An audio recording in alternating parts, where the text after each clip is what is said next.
Hello friends, आप सभी का स्वागत है हमारे यूट्यूब चैनल विराट क्लासेस पर। ये जो है करंट अफेयर्स है जनवरी महीने का। ठीक है, तो ये पार्ट 2 है करंट अफेयर्स का। और इसमें जो है 100 एमसीक्यू जो कि इम्पोर्टेंट होंगे उसको हम लोग जो है अभी डिस्कस करने के लिए जा रहे हैं क्विजेज के फॉर्म में। ठीक है, तो पहला क्वेश्चन है आज के सेशन का। भारत का पहला राज्य कौन बना जिसने अपने वन पारिस्थितिकी सेवाओं को ग्रीन जीडीपी से जोड़ा? तो ये है छत्तीसगढ़। ठीक है, अब है बैंक नेट पोर्टल किस मंत्रालय द्वारा जो है लॉन्च किया गया है? तो ये हो जाएगा वित्त मंत्रालय। ठीक है, मिशन शक्ति सेट को कौन चला रहा है? तो स्पेस किड्स इंडिया। शक्ति सेट मिशन की आखिरी उड़ान कब और किसके साथ होने की योजना है? तो पीएसएलवी प्लस चंद्रयान 4 सितंबर 2026 में। मिशन शक्ति सेट किस संस्था के सहयोग से है? तो ये जो है मेरिडियन स्पेस कमांड यूके के सहयोग से है। डब्ल्यूटीओ की स्थापना किस वर्ष हुई थी? 1 जनवरी 1995 में। 30वीं वर्षगांठ पर डब्ल्यूटीओ की मुख्य चिंता क्या थी? तो संरक्षणवाद और विवाद समाधान प्रणाली का विफल रहना। भारत में एचएमपीवी के पहले मामले कब सामने आए हैं? तो जनवरी 2025 में। पहला एचएमपीवी केस कहां दर्ज हुआ था? नागपुर में।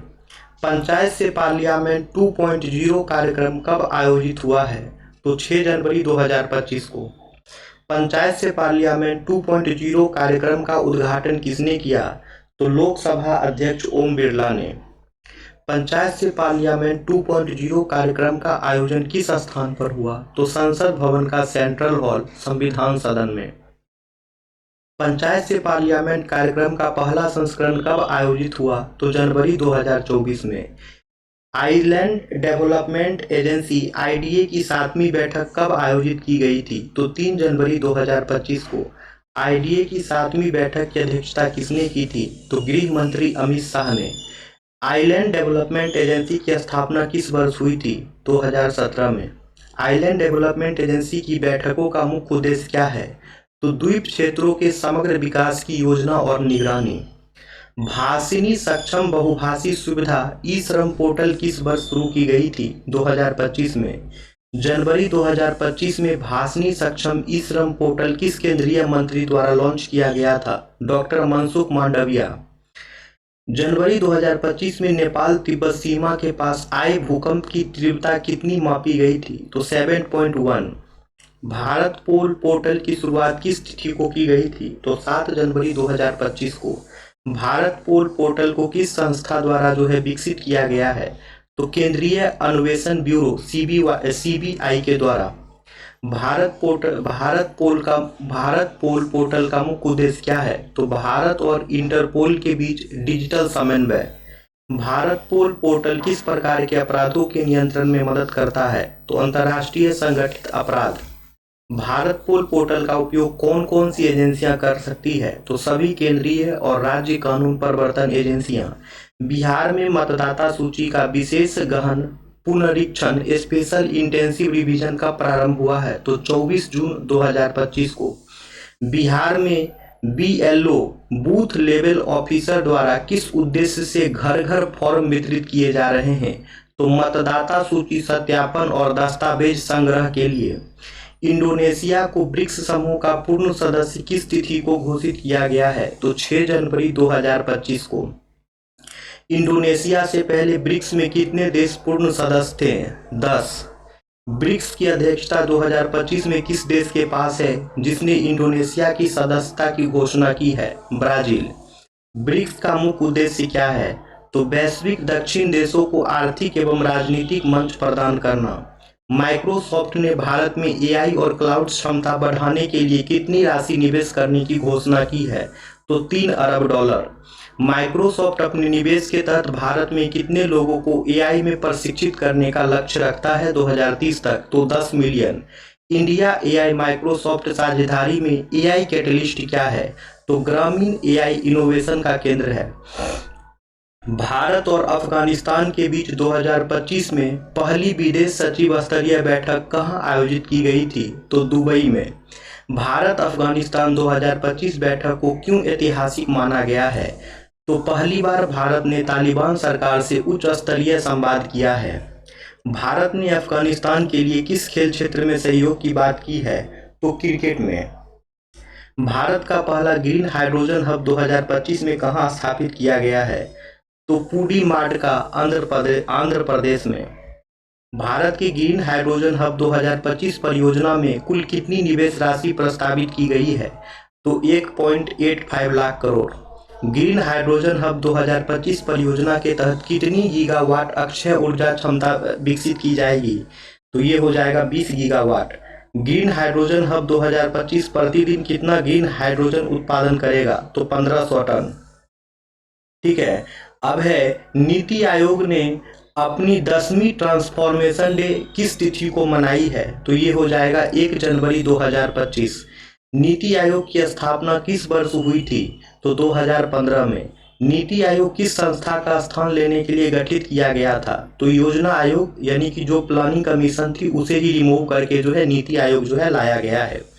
नीति आयोग की 10वीं ट्रांसफॉर्मेशन डे किस प्रकार की उपलब्धि का प्रतीक है? तो 10 वर्षों की नीति निर्माण में भूमिका। नीति आयोग का मुख्य उद्देश्य क्या है? तो राज्यों के साथ सहकारी संघवाद को बढ़ावा देना। 2025 में नीति आयोग के सीईओ कौन हैं? तो BVR सुब्रमण्यम।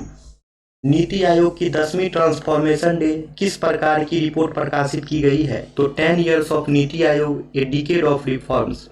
नीति आयोग का कार्य क्या है? तो नीति निर्माण और विकासात्मक रणनीतियों पर सलाह देना। 2025 में नीति आयोग के अध्यक्ष कौन है? तो प्रधानमंत्री। नीति आयोग किस प्रकार की संस्था है? तो कार्यकारी संस्था है। नीति आयोग की 10वीं ट्रांसफॉर्मेशन डे पर किस प्रमुख कार्यक्रम का आयोजन किया गया है? तो विकसित भारत @2047 सम्मेलन। नीति आयोग की स्थापना का उद्देश्य क्या था? तो एक डायनेमिक थिंक टैंक के रूप में नीति निर्माण में सहायक बना। नीति आयोग का मुख्यालय कहाँ स्थित है? तो नई दिल्ली में। नीति आयोग की 10वीं वर्षगांठ किस नाम से व्यापक स्तर पर मनाई गई है? ट्रांसफॉर्मेशन @10। नीति आयोग के 10 साल के योगदान में किस प्रमुख क्षेत्र में परिवर्तनकारी पहले शामिल रही हैं? तो ऊर्जा, शिक्षा, स्वास्थ्य और कृषि। नीति आयोग किसके अधीनस्थ कार्य करता है? तो प्रधानमंत्री। संयुक्त राष्ट्र UN ने 2025 को किस रूप में घोषित किया है? तो अंतर्राष्ट्रीय सहकारिता दिवस। 2025 में अंतर्राष्ट्रीय सहकारिता वर्ष इंटरनेशनल ईयर ऑफ कोऑपरेटिव की थीम क्या है? तो cooperatives builds a better world. संयुक्त राष्ट्र ने अंतर्राष्ट्रीय सहकारिता वर्ष 2025 की घोषणा कब की थी? जून 2024 में। अंतर्राष्ट्रीय सहकारिता वर्ष 2025 का उद्घाटन समारोह भारत के किस शहर में आयोजित किया गया था? तो नई दिल्ली में। 2025 में इंटरनेशनल ईयर ऑफ कोऑपरेटिव का उद्देश्य क्या है? तो सहकारी संगठनों की वैश्विक भूमिका को पहचान दिलाना। इंटरनेशनल ईयर ऑफ कोऑपरेटिव 2025 के आयोजन की निगरानी किस वैश्विक निकाय द्वारा की जा रही है? तो committee for the promotion and advancement of cooperatives, कोपैक। लोकपाल ऑफ इंडिया ने अपना पहला स्थापना दिवस कब मनाया? 16 जनवरी 2025 को। लोकपाल की स्थापना किस अधिनियम के तहत हुई थी? तो लोकपाल और लोकायुक्त अधिनियम 2013। लोकपाल का मुख्य उद्देश्य क्या है? तो भ्रष्टाचार के मामलों की जांच करना। लोकपाल, यहाँ L होगा आगे में। लोकपाल किस श्रेणी की मामलों की जांच करता है? तो लोक सेवकों से संबंधित भ्रष्टाचार। लोकपाल अधिनियम के तहत किसे लोक सेवक पब्लिक सर्वेंट माना जाता है? तो सभी लोक सेवक, मंत्री, सांसद, सरकारी अफसर। लोकपाल की न्यायिक शक्तियां किस स्तर की होती है? तो सिविल कोर्ट के बराबर। भारत निर्वाचन आयोग ने अपना 75वां स्थापना दिवस जो है कब मनाया है? तो 25 जनवरी 2025 को। ठीक है, 25 जनवरी 2025 को। राष्ट्रीय मतदाता दिवस, नेशनल वोटर्स डे हर वर्ष किस दिन मनाया जाता है? 25 जनवरी को। भारत निर्वाचन आयोग की स्थापना किस वर्ष हुई थी? 1950 में।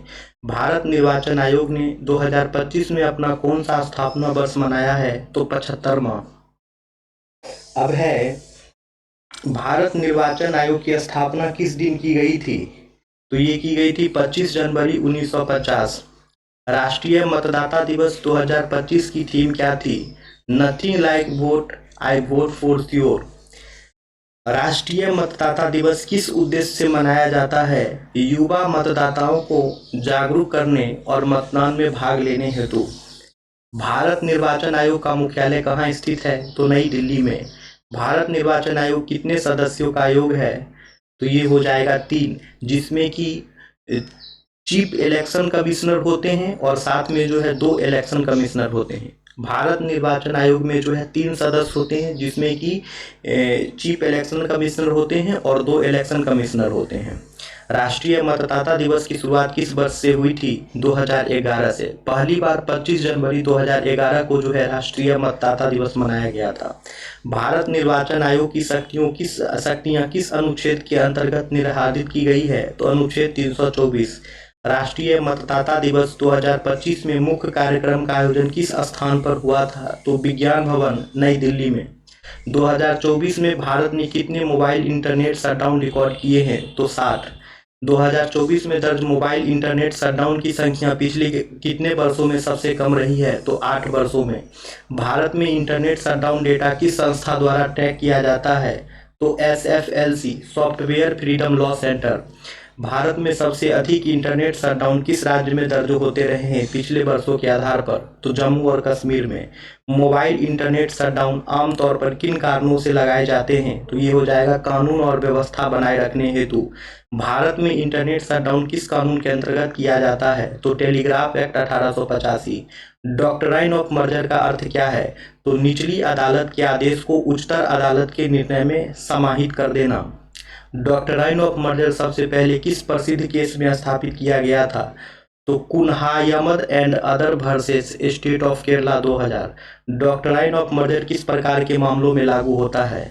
जब सुप्रीम कोर्ट अपील को स्वीकार करके निर्णय सुनाए। सुप्रीम कोर्ट द्वारा 2025 में डॉक्ट्राइन ऑफ मर्जर पर जोर किस संदर्भ में दिया गया है? तो इसका आंसर आप लोग कमेंट सेक्शन में कमेंट्स करिए। अब हम मिलते हैं कल की क्लासेस में। इट्स करंट अफेयर्स को जो है हम 5 से 6 पार्ट में लेकर के आएंगे, ठीक है? तो सारे पार्ट को आप लोग अवश्य देखिएगा। वीडियो पसंद आए तो लाइक कर देना है। फिर मिलते हैं कल की क्लासेस में। Thank you friends.